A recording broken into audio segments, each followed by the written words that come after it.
Right. Okay, thank you everybody for coming. This is a media literacy lecture series. The library, our bread and butter is literacy, and we've also discovered and recognized that part of that is not only information literacy, but also media literacy. So we have a lot in common with the journalists of the world who are trying to inform the public so they can make healthy decisions for their lives. And so we have invited Cierra Bailey, who is a local division editor for Embarcadero News. Did I say that right? Embarcadero Media, yeah. So she's gonna come and share with us the best way to responsibly use media. This program would not be possible if it weren't for the funding of the Friends of the Library. So up front we have Jan, who is secretary for Friends of the Library. She has some great information for how to join this organization, which is really the fundraising arm of the public library. It's a great opportunity to volunteer and be a part of something special in the community. So without further ado, I am gonna invite Cierra to the stage.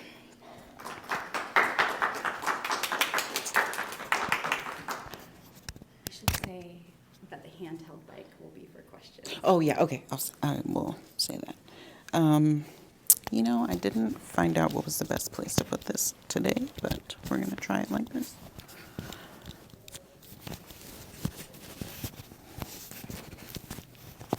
There we go. Jacket was a little too thick for it. Okay, good afternoon, everybody, and thank you for being here and spending a piece of your Saturday afternoon with me. One quick housekeeping thing before we get started is that Emily has a handheld mic here.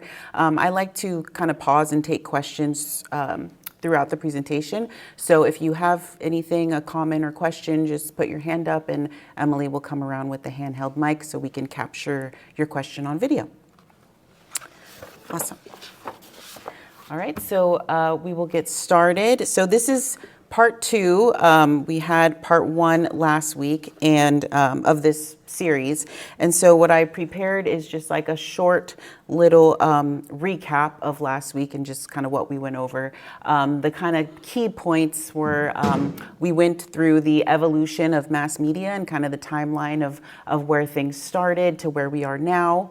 We went over the process of stop, reflect, and verify, which is a process to remember as a media consumer of how to kind of train yourself to think about whether news could potentially be fake news before you share it or distribute it to other people. We also kind of went over the differences between misinformation and disinformation. Misinformation is information that is shared that may be false, but unknowingly so, you know, and then disinformation is false information that is shared deliberately to confuse people or, you know, cause discourse between people. And then so under that umbrella, we also talked about AI and deep fakes and how they can contribute to the spread of mis and disinformation, as well as citizen journalism. And then we also went over several tips on how to counter the spread of mis and disinformation in your community. Part one is, of course, also recorded. So for those of you in the room, I encourage you all to watch part one if you weren't here last week and get more details on each of those subjects. So coming back to this week, as I mentioned last week, we talked a little bit about deep fakes and AI and their contributions to misinformation, disinformation. And then in the days following, this big viral controversy came about involving pop star Taylor Swift and the Donald Trump campaign. So the issue was that Donald Trump's account on his social media platform, Truth Social, shared a post featuring the images on the left-hand side, and they feature AI-generated images that allude to Taylor Swift's support for the Trump campaign, as well as her fans. The post included a mix of real and AI images, and you can kind of see you should be able to see in the image in the top left, it actually is labeled as satire above the headline, but even though it is red, in the mix of everything there, it can be missed. Part of the thing that we talked about last week was satire, opinion, and things like that not being properly labeled to help people understand when something is not intended to be consumed as legitimate news. So that's one example of that there that I wanted to point out. So then after these images went out, Taylor Swift came out on her own personal Instagram account and posted this post on the right. It's very long, you don't need to read it all, but essentially what she is doing is explaining that the images were not real and explaining that she is not a supporter of the Trump campaign. She essentially used her post to endorse the Kamala Harris and Tim Walz campaign. And she highlighted her fears around the dangers of AI. She said, "I need to be very transparent about my actual plans for this election as a voter. The simplest way to combat misinformation is with truth." And so her intention of posting this was to share what her true feelings are about the election and also debunk the false imagery that was going around depicting her. So then, of course, Donald Trump was asked later in an interview with Fox Business about, what are his takes on the issue. He said he didn't know anything about the images and he didn't create them himself, but he also noted that AI can be dangerous. He's also been falsely depicted doing and promoting things and saying things that he did not say via AI-generated content. So he did acknowledge that he understands the dangers of AI, and this is a prime example of it. And I do just want to note, too, that while I'm sure there are Taylor Swift fans who do support Trump's campaign, we don't know if these people in the images depicted are real or fake. And ultimately, the issue is still problematic, using AI to create confusion about what's real and what's not. And so this is just another kind of like deep fake example. And for anyone unfamiliar with that term who's here today, it's essentially any type of image or video or even audio that has been manipulated via AI to either depict a real person or a fake person doing or saying something that they didn't do or say. And so this is an example of that. And they are everywhere and they pose an issue all the time. But I will just say during election season, they tend to run a lot more rampant. And this example is one, as well as some of the ones we went over last time too. And so getting back into kind of fake news and what to look out for when you are consuming media, either from websites or through social media. There's a media professor named Melissa Zemdars from Merrimack College in Massachusetts who categorizes fake news into these 4 different types. And so category 1 is a site that relies on outrage, using distorted headlines, contextualized or dubious information.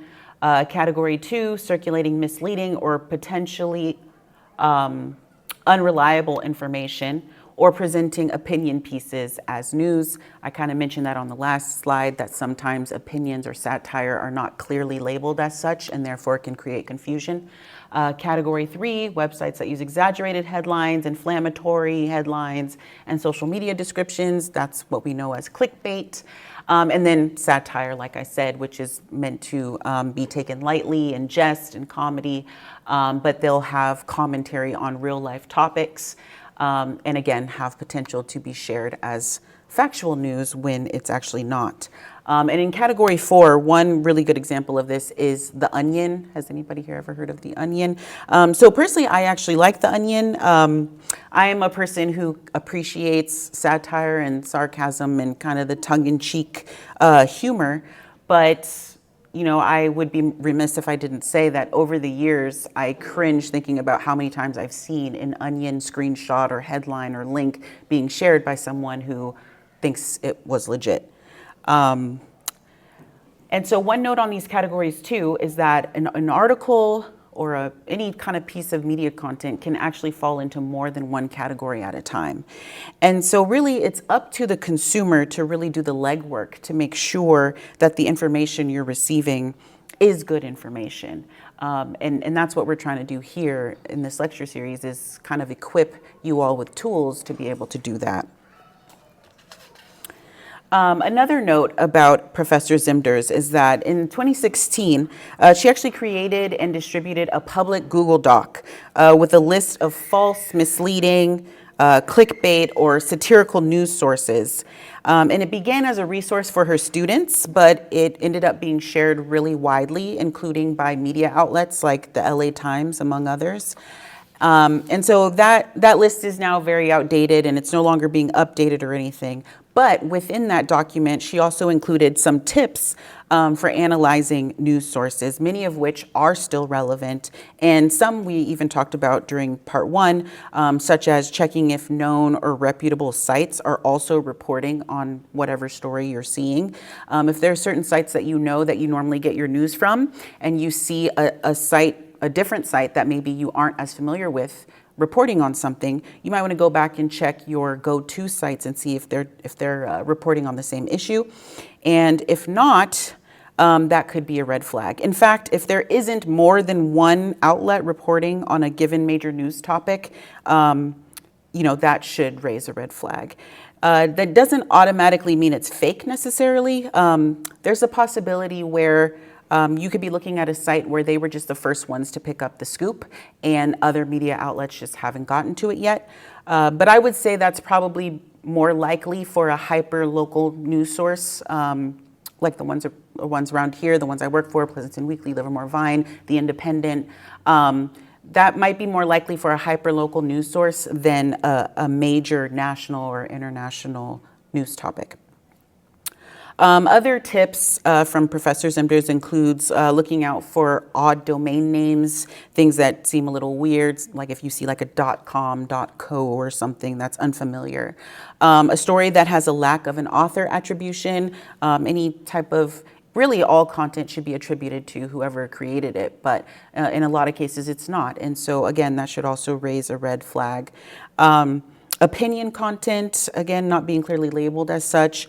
If the article is written in first person or is very conversational in the way that it reads, that's usually a sign that it's likely an opinion piece or a blog of some kind. And then if the headline is salacious or inflammatory, again, a red flag.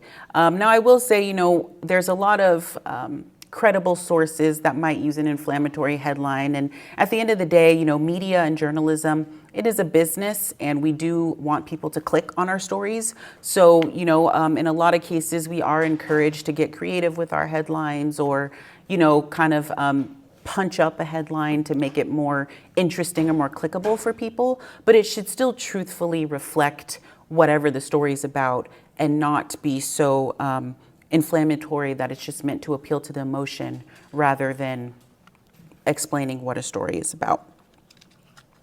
So definitely look out for those things. I'll just quickly pause here. Wait, Emily's leaving. I was gonna pause and say, but then I saw you over there and you have the mic, so. I'm sure the door's open. No worries. I'll pause here and just see if there are any questions and comments on anything I've gone over so far. Okay, cool. We'll keep going. So another kind of component to all of this is obviously AI. Now we talked about AI in terms of, deep fakes and, imagery and videos. But there's also, AI being used to create writing, to create articles. An example of that is ChatGPT, which I'm sure a lot of us have heard of. It's received a lot of broader scale media attention. And there's some pros and cons to a tool like this, and I think right now it's kind of still being figured out at this point, but it is in use. It's out there for people to use and people are using it. So it's important to kind of gain at least a basic understanding of what it can be used for in a positive light as well as in a negative light. And so some of the pros of a tool like this, and ChatGPT specifically, is that it can help with efficiency if you're using it for writing purposes. It can help you generate different ideas. And what you would do is you would go into the tool and then you would kind of type in, help me write an essay about, I don't know, butterflies. And it might give you some scientific or historical information about butterflies, written very eloquently, that you can take and use however you will for whatever you're writing.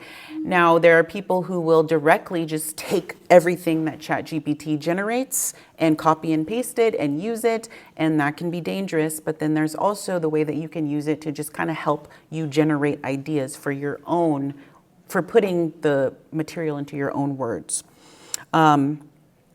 And within that, another pro is that using a tool like this can help make your writing stronger. For instance, even myself as a writer, you've been writing all day and sometimes you just get stuck, you have writer's block, or you think, what's another word to say for this, right? Because you don't want to be too repetitive and use the same word over and over. I love a thesaurus. I will go to the thesaurus to find synonyms to say the same thing over and over without actually repeating the same word over and over. And so this is a tool that can kind of help you do that better, right? It can help you write more eloquently and less repetitive and things like that. And it can also help you save time. If you're in a crunch, you want to do something quickly, again, if you're having writer's block or if you just don't know what to say about something, plug and plop your keywords into this tool, and it can help you quickly kind of develop some ideas about what you want to write about. Now, on the flip side, I kind of alluded to it when I was talking about the pros, but it's the copy and paste thing where you just take exactly what ChatGPT generates and then you use it for your own. That can get you into a lot of trouble because this tool is not 100% reliable. It's not 100% accurate. And it has the functionality to actually completely make things up and just pull information out of thin air. So what most people think happens, and what generally does happen, is if you ask it something, if you ask it to write something about a topic or an issue at hand, it will pull from existing material throughout the internet on that topic. But sometimes it doesn't. Sometimes it hallucinates and comes up with things that you really don't know where it came from. And, I don't need to really go into detail about how that's problematic. And additionally, even when it does pull from legit sources, it doesn't necessarily cite those sources. And it's important to know if you're using this information in an essay or a piece of academic writing, or even for your job, you have to know where the information came from so that you can, have a paper trail and track, if you're asked where information came from. Some other kind of cons to this is that it can stunt your creativity and be used as a crutch. For users who end up depending a little too heavily on it, even if you're just kind of using it as a support and not to get all your information. In the media and journalism realm, it also opens a gateway to plagiarism. Again, as I mentioned, a lot of times it'll pull information that exists already on the internet. Well, for me as a journalist, I work for a media outlet, and let's say I try to use ChatGPT to write an article and it pulls information verbatim, word for word, from one of our competitor news outlets. That's problematic. If I publish that and that news outlet catches wind, or readers catch wind of this being plagiarism, there goes my job, there goes my credibility, there goes the organization I work for's credibility. So again, also an issue there. But whether or not the pros outweigh the cons at this point with AI in general and with ChatGPT, it's relative and largely depends on the kind of the context for how you're using it.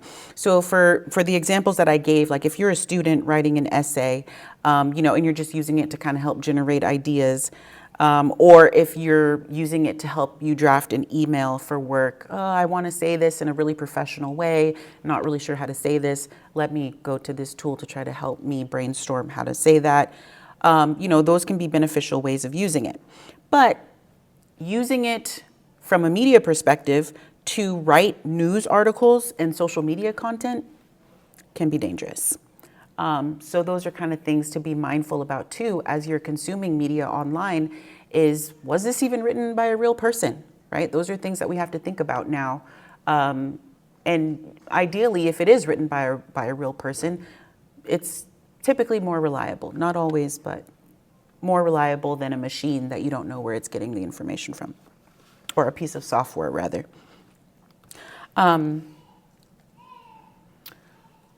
So with that, as you're consuming this media and kind of thinking about, what is real and what is fake, we're being inundated constantly by different sources of information, and we don't necessarily have time to Google every little piece of information about a topic. And so in that regard, there are many resources out there that helps do it for you.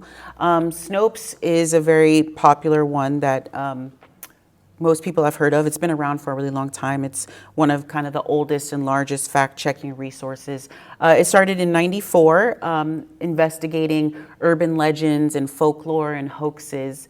And then as the demand and the need for reliable fact-checking resources grew, so did the platform Snopes.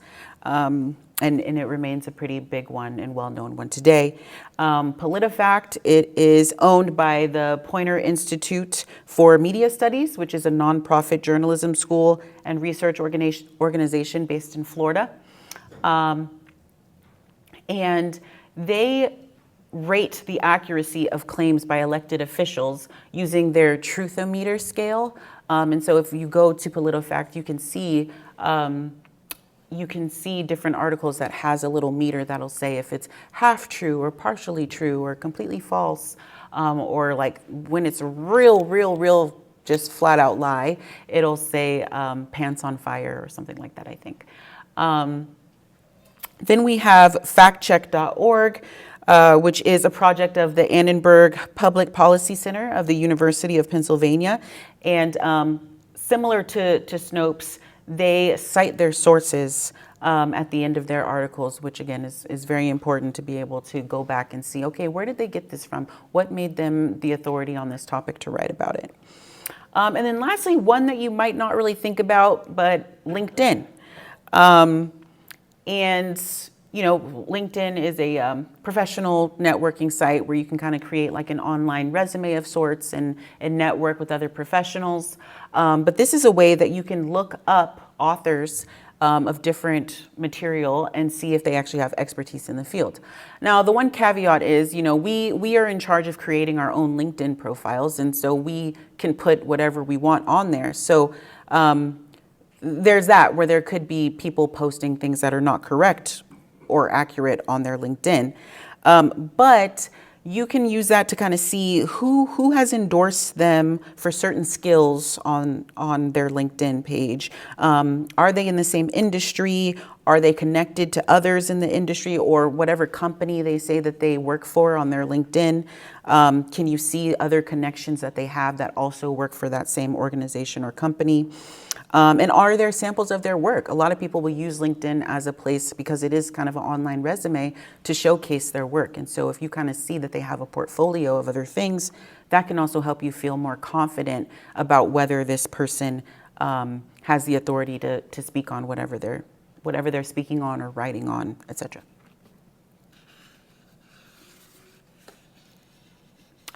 Now, this resource is one that I actually came across as a student, Google Scholar, and it's like a subsection of Google, but it's where you can go to look up scholarly literature and articles about court cases, about issues. And this is kind of a little bit more for academic research on a certain topic.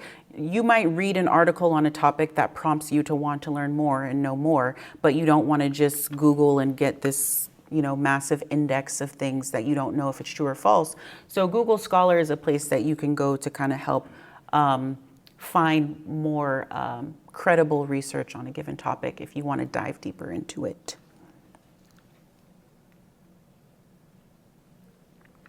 Another resource, and this was actually something that was brought to me. I incorporated it into the presentation later after an attendee from last week brought it to my attention. I was actually not familiar with this tool, which is a media bias chart. But I did some research on it in the last few days, and it seems to be pretty legit and a good tool to use. So I decided to incorporate it for this week. And so this is created by Ad Fontes, which is literally, it's Latin for to the fountain. That's the literal translation. But it really means to the source, which is, you know, getting down to the nitty-gritty of where information is coming from. And so this tool was founded in 2018, and its intentions are to combat political polarization and media bias.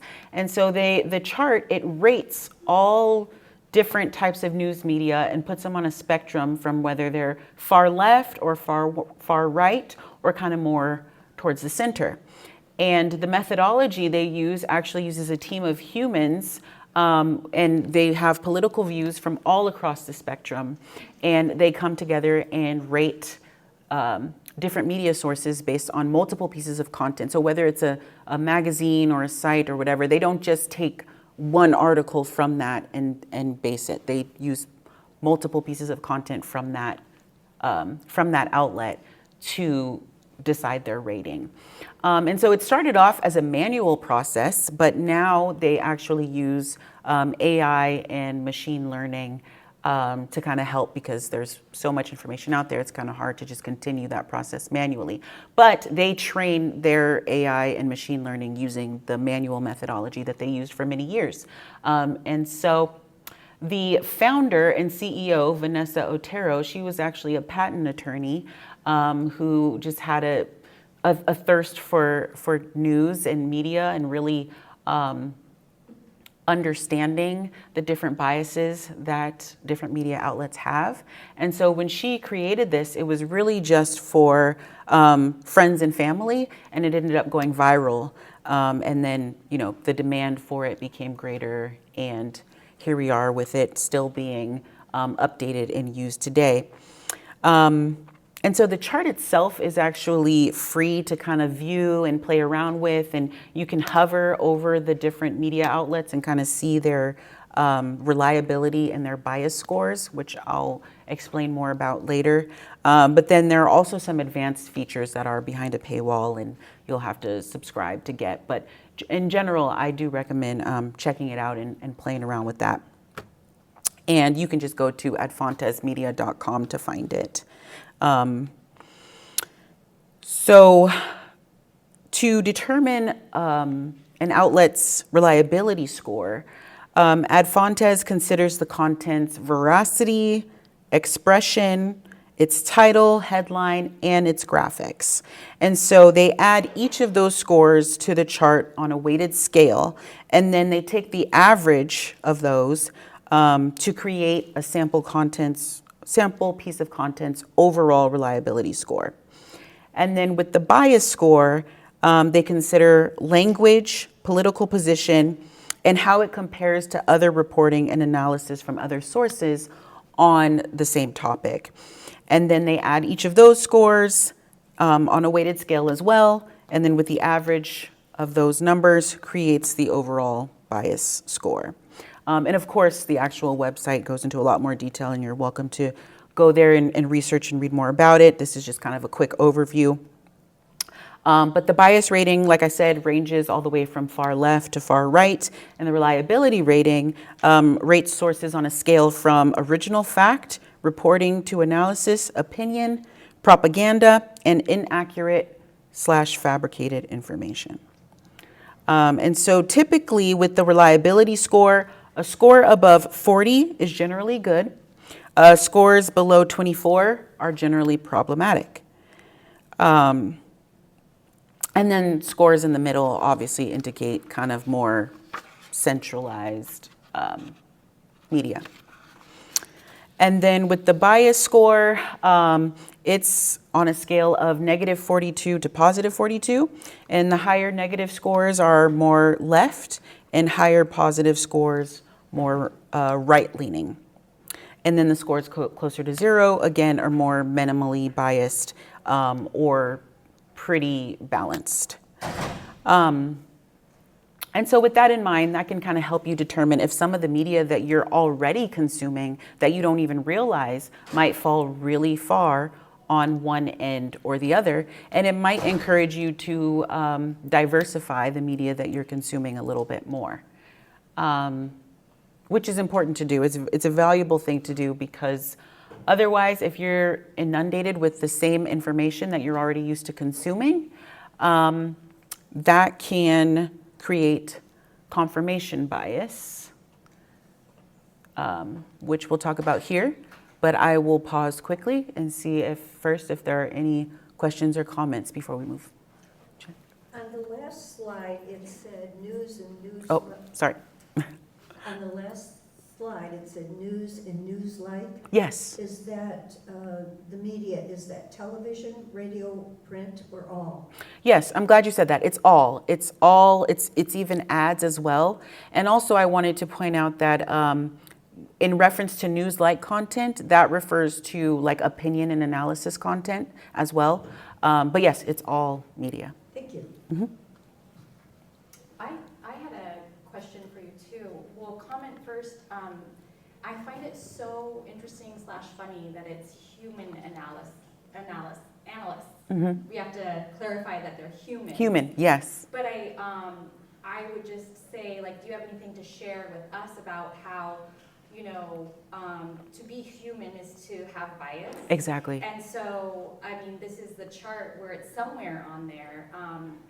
News organizations try to be unbiased, and so they create all these measures and ethics, I think, that you talked about last week. But it's impossible to not be biased. So I just was wondering if you would have something to say about that, like don't throw out the baby with the bathwater. Yeah.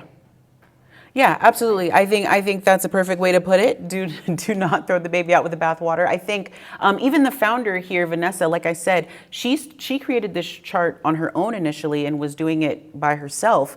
And when it went viral and was shared everywhere, people, of course, were accusing her of being biased. You're one person. Like, how do we know your bias isn't influencing what you're doing with this chart? And that's what really made her develop this team of analysts from all different, viewpoints on the political spectrum to help minimize the level of bias that goes into this.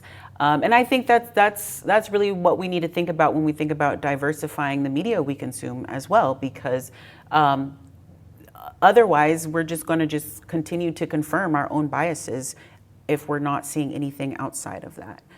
Which is the goal of a tool like that. But I agree, there's really, it's inevitable. We're human beings, we're biased, and getting into confirmation bias, we'll talk a little more about that. But tools like these can help us be more diligent and conscious and self-aware to try to, okay, when we find ourselves in that space, let's be diligent about getting ourselves out of that. So I think that's really the goal with a lot of these tools. It's not an end-all, be-all, or either or, it's a yes and. And so going into confirmation bias, we have many different types of cognitive biases as humans, but confirmation bias is one of the most prominent forms, and it refers to our tendency to process information by looking for or interpreting information that is consistent with what we already believe. And so this is innate, and we're typically unaware of our confirmation biases. And so what we have to do, like I said, is be more diligent. So when it comes to interacting with fake news, we're a lot more likely to agree with information that matches what we already believe to be true. And we're less likely to verify information that reaffirms what we already believe. And so this is very problematic. This is largely how fake news spreads as misinformation, because if we already believe it to be true, we're not going to stop, reflect, and verify. We're going to hit that share button. Yep, I already know this. Share with my friends and family so they can see, hey, look, it's not just me saying this. Look at this news organization saying this. But we don't know, if you didn't verify the information, we don't know if that news organization is actually credible or sharing something accurate. So that's how the spread of fake news can continue through confirmation bias. And a lot of times, and this is, I would say, is very much an example of misinformation rather than disinformation, because when we're doing this, we're genuinely thinking we're being helpful because we genuinely believe this information is true. So we're sharing it with our friends and family because we're trying to educate them or inform them rather than trying to deliberately pass off false information to them. So I'm going to play this video about confirmation bias. It's a couple years old, so I started it about a minute or so in because the beginning part just kind of goes over some statistics that are outdated at this point. But the rest of it is very much still relevant to confirmation bias and really understanding how it impacts us. So just so you know, that's why it doesn't start at the beginning. But let's go. 55% of the time. How can we be falling for fake news when we have these things? We have instant access to more information than we've ever had before. Debunking misinformation should be a piece of cake, right? Decades of brain research say no. Turns out, our brains have other plans. A little something called cognitive bias. Cognitive bias is defined as a limitation in our thinking that can cause flaws in our judgment. It's kind of like an annoying brain glitch that can lead us to make faulty conclusions. Fake news often exploits this and our brains love it, even if we're not conscious of it happening. Once we form conclusions, they're hella hard to change, even if we're presented with facts or evidence that directly contradict those conclusions. So what exactly is going on in our brains to make us think that fake news is real news? Why can't facts change our minds? There are many flavors of cognitive bias, but one of the most researched is confirmation bias. We seek out information that we believe or want to believe is true. It also leads us to ignore or minimize facts that threaten what we believe. So here's a study that explains how it works. Back in 2004, during the Kerry Bush election, researchers studied a group of 30 people, half Democrat, half Republican. Both candidates did what politicians do. They flip-flopped on the issues. Then the study asked the participants to analyze what the candidates said. The participants let the candidate in their own party off the hook, but were super critical of the candidate in the other party. When researchers looked at their brain scans, they found that the area of the brain responsible for reason, the dorsolateral prefrontal cortex, wasn't active. So people weren't using reason when evaluating the candidates they liked, but they were using the part of the brain that processes emotion, the orbital frontal cortex, a classic case of confirmation bias. And their brains were also rewarding them with a rush of dopamine, a neurotransmitter that makes you feel good. So is there any upside to confirmation bias? Well, it can help protect us from ideas that may threaten our social standing and our tribe. Dan Kahan, a law and psychology professor at Yale University, calls it identity protective cognition. We humans are hypersocial, so it's more important to protect our values in our relationships with family and friends than it is to risk losing that by adopting new beliefs. Are you familiar with Tomi Lahren? She's a conservative political commentator. A protest is a peaceful objection to a grievance. A bunch of sore losers occupying a space is called a tantrum. But recently, she expressed her pro-choice view on abortion. No, I'm pro-choice, and here's why. As a result, members of her conservative tribe turned on her.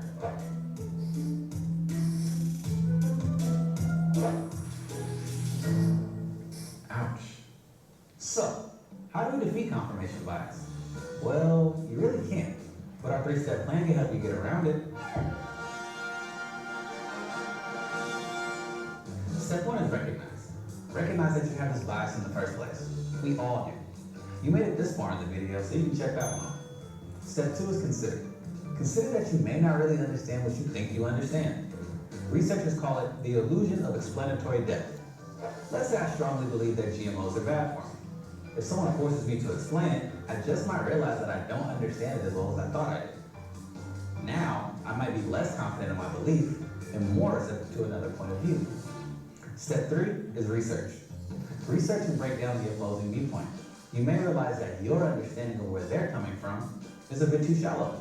So now you know the perils of confirmation bias and have some tools to beat it. Let's try it out. Without being a smartass, pick a controversial topic and use step 3 on it. Don't try to persuade, but instead use research and facts to lay out why the other side believes what it believes. Put your dorsolateral prefrontal cortex to good use, will you?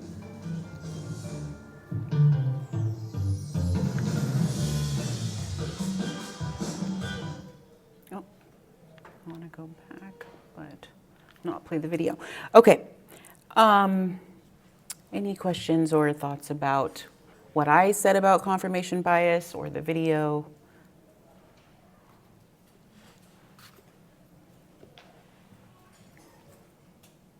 Hi. I'm not real clear.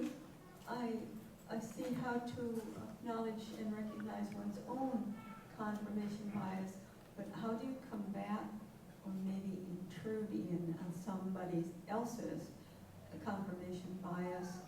And, I just was having a fantasy about, let's say, a left-leaning candidate using what she or he would be assuming was right-leaning confirmation bias and inserting it into messaging and then transforming it. Is that a possibility? If I understand you correctly, yes. If I understand you correctly, yes. I think that... I'm sort of thinking of AI. Would AI work in here somewhere too? Yes. Well, I guess there's two parts to the answer of your question. In terms of influencing someone's confirmation bias, that's very much what the social media and search engine algorithms do. We talked a little bit last week about how their intention is to show you everything that you like, or it thinks you like, more and more and more, so that these brands or these products or these websites can get your views and your clicks. So there's very much the opportunity for that. In terms of like an individual person, if you see them sharing something that you are noticing, okay, well, this seems like the result of confirmation bias because they're sharing all from the same types of sources or something, or, all these sources are more left-leaning or more right-leaning. You can call that out. Like, you can't necessarily infiltrate someone's brain in the way that it may or may not change what they decide to do, but you can still call attention to it and say, hey, I noticed that, all these links you shared about this topic, they all come from similar sites or sites that have the similar views or have the same political slant. Have you tried, looking elsewhere to see if that same stance is being taken elsewhere? And maybe they'll think about it and say, hey, you're right, or they'll say, buzz off. I don't know. But there is an opportunity there to do that. But I also think too, and I will say there's a caveat to diversifying the media you consume, and I think it was brought up last week as well, which is trying to make sure that by diversifying what you're consuming, you're not then falling into a trap of, a fake news site or a site that's not reliable or credible. And again, I think just kind of using some of these tools, using some of these ways of thinking, stop, reflecting, and verify, can help you not fall into that trap. But I also think too, we have to be mindful about not assuming that just because a platform does not share our views, that automatically makes it non-credible or false or fake. I think sometimes we do that, where if we see a site, if we're more left-leaning and we see a site that's more right-leaning, we'll say, oh, well, everything they post is fake. That's not necessarily true. They're just publishing from a different point of view. They're publishing with a slant. And that's why it's important to kind of see things from different sides, because most media platforms will have some kind of slant. And it's not that they aren't reporting facts, but they just might only be telling one side of the story or a portion of the story. And that's why you need both to contextualize the full story. And so I think that's what we have to realize, is that, okay, maybe this is just a single version of the story. Let me see if I can find the other side of it. And that's what we need to be cognizant and aware of doing. Thank you. Were there any others? I just had a comment that recently several of us librarians got to go to American Library Association, and Trevor Noah was the guest speaker. And the one takeaway I got from that, well, I got several, but something that really wowed me and stuck with me was he said that when he interacts with people, he tries to consciously go into the discussion as if they're right and he's wrong, which is so hard to do as human beings. But I thought, wow, that is like a level of self-awareness, and then like takes the emotion out of it, so that he can use logic to like have that dialogue. So I just want to share that. No, definitely. And I love Trevor Noah, so I appreciate you bringing him into this conversation. No, but that's great and a really good point. And I will say, just to kind of hammer it home on confirmation bias, some more specific examples of that, of doing that, is, again, not seeking out objective facts. The goal is to be objective generally, but a lot of the outlets that are out there nowadays are not. They are deliberately intending to sway your opinion and sway your thoughts on things. Myself as a journalist and the organization that I work for, we try to just present the information objectively, present the facts, and then we leave it up to you to decide how you feel about it or what you think about it. Other news outlets, not so much. They want to say, hey, this is what we think and what we feel about this, and you should feel the same way we do. And so that's important to watch out for that. Also, interpreting information to support existing belief, which we've talked about. Only remembering details that uphold your belief. So if you read an article that maybe it does present both sides, but you only resonated with the side that you already believed in the first place. So you might be relaying this to someone, oh, I saw this article about so-and-so or whatever. And when you're relaying it and sharing it, you're only pulling out, you're selectively remembering the pieces that you personally resonated with, rather than, again, telling the full story. That is an issue in itself too, because that person you're relaying it to, they might not go seek out the article for themselves and actually read the whole thing. They're just going to go off what you told them, and then they might tell that another person and another person, and then that misinformation spreads, or that half-truth spreads to other people, and people aren't getting the full story. So, and then ignoring information that challenges your belief, which again kind of goes hand in hand with not seeking objective facts. If you're not going out of your way to kind of find that full story and find both sides of a story or all sides of a story, then you are essentially ignoring information that challenges what you already believe to be true. And so, and I will say this too, because I kind of alluded to this when I responded to your question, Mary, but social media and search engine algorithms, they do not lend themselves to being aware of your confirmation bias, and that's by design. They can amplify the pre-existing confirmation bias, and so it really needs to be a conscious decision on your part to seek out different types of media. It has to be, because if you're expecting that you're just going to do a Google search and get a mass array of different results on that first page, you're not. You're going to have to dig deeper. Okay. So moving into some real world consequences of not being aware and not being diligent. After all that we've talked about so far, we might say to ourselves, this is a lot of responsibility on the users and on the readers. And we're not all trained and educated in this space. So why aren't these platforms and these outlets doing more to protect us against these issues? Well, for one thing, a lot of these outlets benefit from you remaining in the dark. They're really not interested in protecting you. They just want your clicks or your money or whatever else. So when we're online and we're thinking about the media that we consume and the media that we share that was created by other people, we also have to think about the media that we create ourselves. Your posts, your tweets, or I don't know what we call them now, but I'm just going to say tweets. Your Instagram posts, etc. that you create from your own self, whatever you write in your own words or whatever pictures you snap, you do have to be mindful about what story that is telling. And also what it reflects about you. Because we've all seen several different consequences of information posting online leading to job loss, broken relationships with family or long-term friends, even impacts on your children. You know, if there's other parents follow you on Facebook and they see you posted something and then, you know, they mention it in their household, their kid hears it, then it comes to the schoolyard and kids are picking on each other or say, or your mom's this or your dad's that.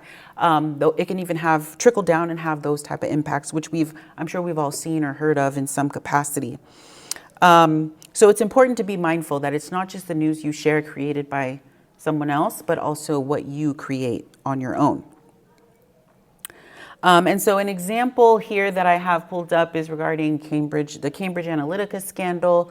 Are we all familiar with what happened with that? Yes, okay. If not, there's some little bullet points here. But this was a huge, huge data leak, the largest known in Facebook history. And Cambridge Analytica, a data analytics firm that was working with the Trump campaign in 2016, basically harvested a lot of people's data from Facebook. Primarily to use for political advertising. And this was without users' knowledge, without users' consent. And like I mentioned before, you know, Facebook didn't really protect its users in this regard. And like I said, they're not always looking out to do that.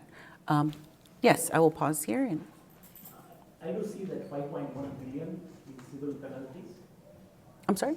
I see that there's a 5.1 billion civil penalties was given by Facebook. Did it go to the end users whose private data was compromised? I'm sorry, can you repeat the question?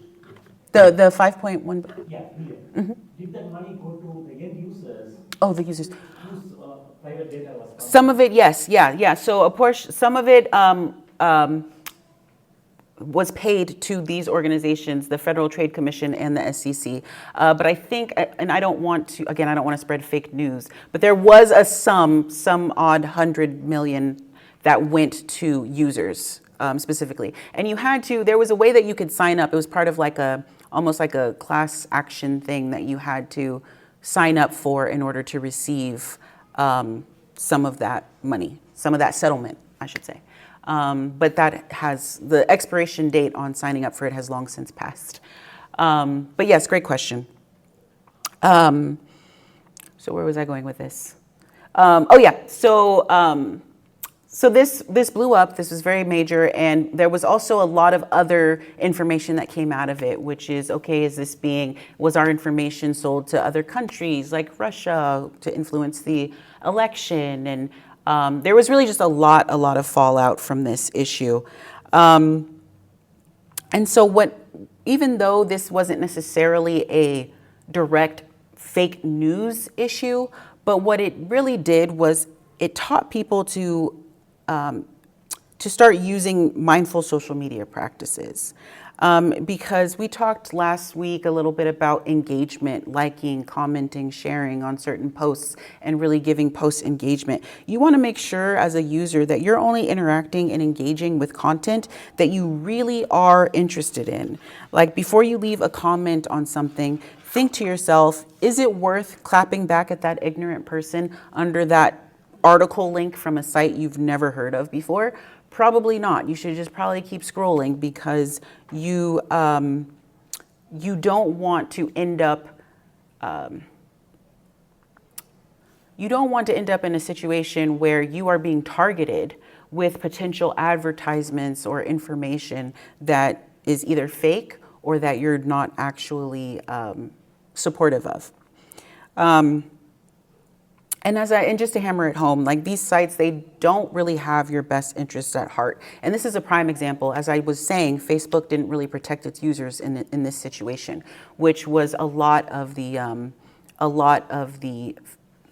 response that they received from this, which was, why weren't you looking out for people? Why weren't you better protecting our privacy? Why weren't you better protecting our data? And we can't have those expectations.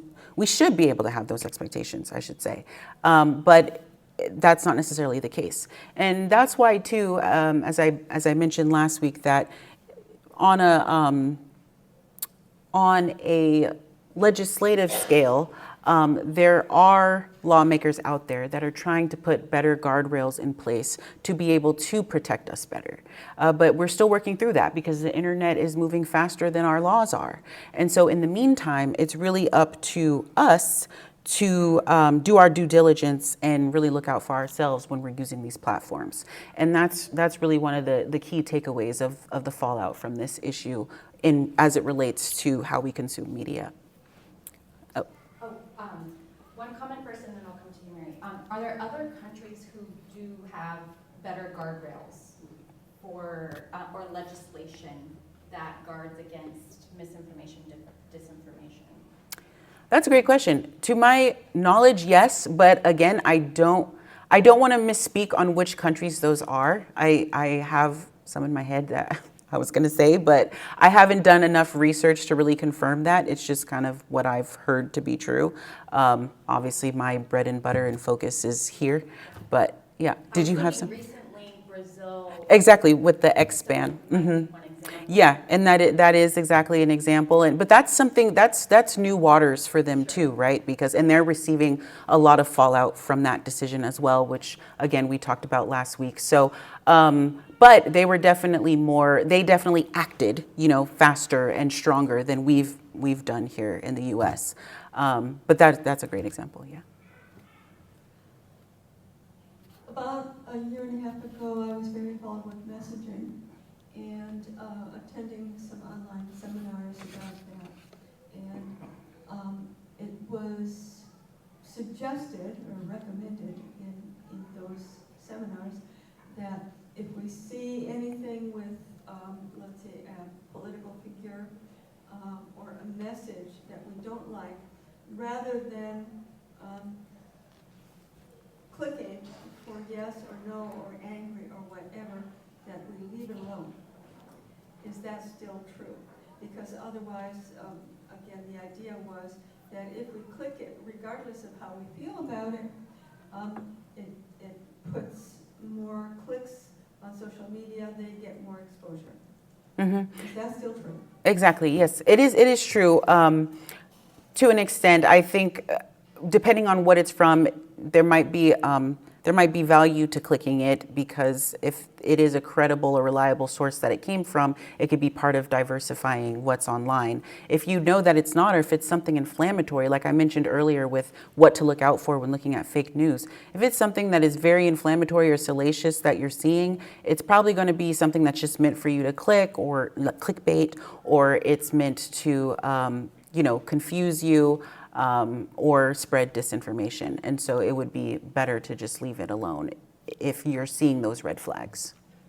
Okay, because since the debate, there have been all kinds of things out on social media disparaging one of the combatants. Mm-hmm. Okay, and my political leaning is to click on the negative message for that particular combatant, and there are many, many of them. But then I'm having second thoughts about that and thinking maybe even though it's from a group that perhaps I agree with, that I should just leave it alone. So I'm a little confused. Mm-hmm. So let me make sure I understand this correctly. You're seeing things that you agree with that could be inflammatory, and you personally want. They'll show the picture of this person, and show that his words, okay, which I don't agree with, and then they're disparaging it, and I might click it and say, yeah, I think that sucks too. Mm. But it gives him more exposure. I see. Stage. I see. I'm a little, it's confusing. I see. That is a tough one. That is a difficult choice, because you don't want to spread that imagery around and give that person more visual time. But the message attached to the image, you're saying you do agree with. Yes. yeah, if it disparages that, or if they're laughing at it, making fun of it. Right, right. I'm like, You might, yeah, right. You might feel the instinct to share, but then you There's don't want to. images up there. Got it. Okay, okay, okay. Yes. That is a hard one. That is a tough one. What would I do in that situation? I probably would just err on the side of caution of just leaving it alone. I don't think if you were to share it because it's disparaging, I don't share, it's just clicks. or if you clicked it, right? If it's something that so there's the one hand where you click stuff, you engage with stuff, and then you start seeing more of it. So if the content is something that you might not mind seeing more of because it's making fun of or disparaging something that you would feel the same way about. So I don't think there's necessarily harm there. If it's something that you agree with and you click on it, and you wouldn't mind seeing similar content to that, I don't think there's harm there. There can be harm though in sharing that to others. But if you're not asking about sharing, you're just asking about clicking, I think it's fair to say that if the actual content of whatever the article or the post is, I think it's okay to click if it's not something that you think is going to be harmful if you see more of it. But you should be aware of that. You probably will get inundated with more of that because the algorithm is going to be like, oh, Mary loves this. Let's show her more and more from this group or from this site or whatever. As long as it doesn't say Mary loves the picture of Donald Trump. Right, right. And it won't say that, but it will show you just similar content either from that group or presenting the similar message that whatever that post was presenting. So I think that's fair game. But I will say that if there is a time where you are confused and you just don't know what to do in a situation, I would err on the side of caution of just scrolling past. Or maybe if you are going to share it with someone, tell somebody just by mouth, like, look at this funny thing I saw, but don't actually share it out to your following where it can get screenshotted or reshared or retweeted or whatever. That might be a way around it too. Okay, I was going to share the video that I shared last week, but everybody who wasn't here, those who are still in the room were already here and have seen it. So I won't replay it, but it was just more information about the social media do's and don'ts, particularly during election season. So I guess we can wind down here. We're finishing a little earlier than I intended, but we can have a dialogue in that case. I just wanted to comment on your comment.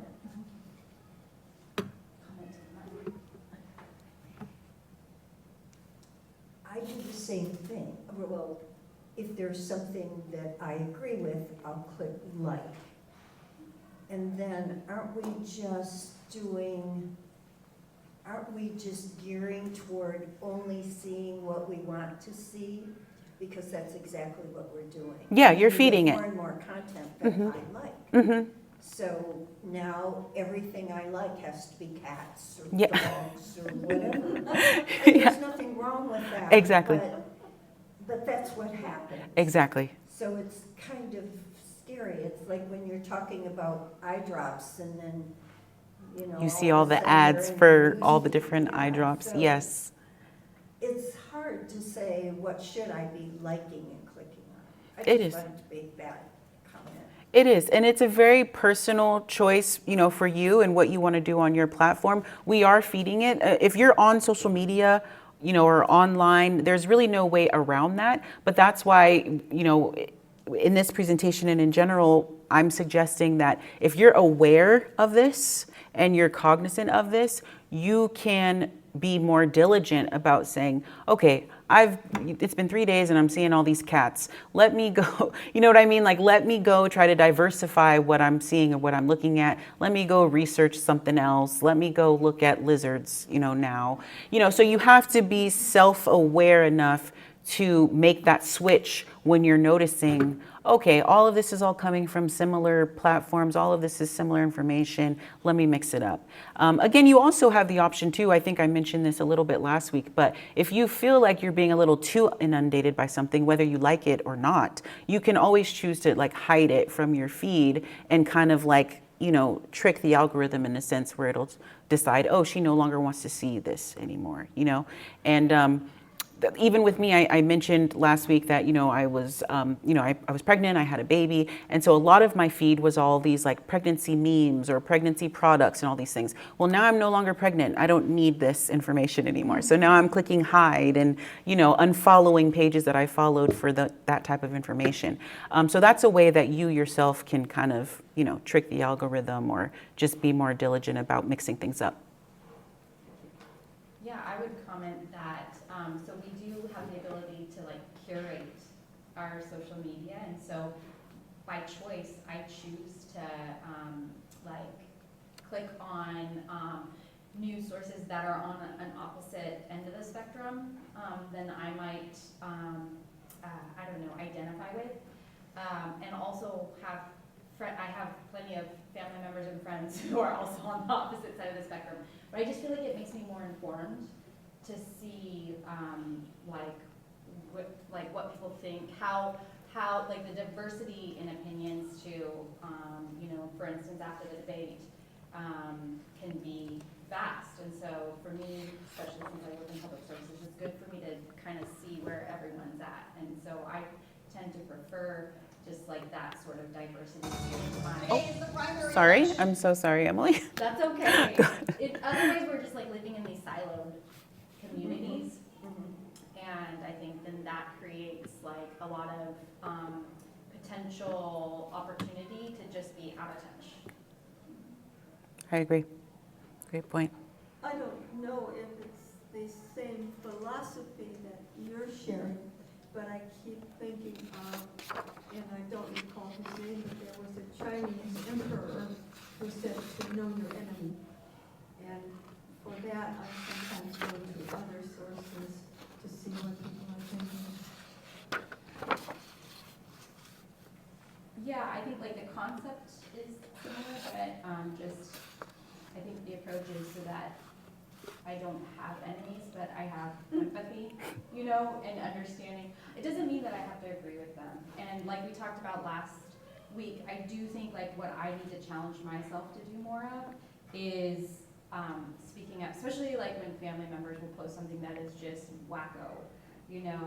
A good example that was 4 years ago when a lot of conspiracy theories were circulating about people who worked for elections, and I thought, oh, that's like, these are public servants like myself, and there's like a process to counting all the votes and stuff, and so just sharing like fact, sharing PolitiFact or on that topic, and just kind of like, it's matching that free speech with good information. I always hate to forget names, and I just looked it up. His name was Sun Tzu, and the complete quote is, know your enemy and know yourself. I just wanted to call out too that when I was talking about fact-checking resources and I kind of went through Snopes and PolitiFact and everything. I wanted to call attention to the fact that obviously we are in a library. Libraries are great places to do research on things too, outside of, online. And like I said, if you come across something, a given topic, you might read an online article that makes you say, hey, I want to dive more into that. I want to learn more about this topic. Could be lizards. You can come to the library and you can find, credible academic literature or resources or research materials to learn more about that given topic. And I think everyone here, obviously, we all know that. But I think it is important to call out and call attention to that because there is benefit and value in getting offline sometimes. And that is where I will leave you, unless there's anything more to say. Thank you. Thank you, very Cierra. Yeah, you're welcome. And thank you, friends.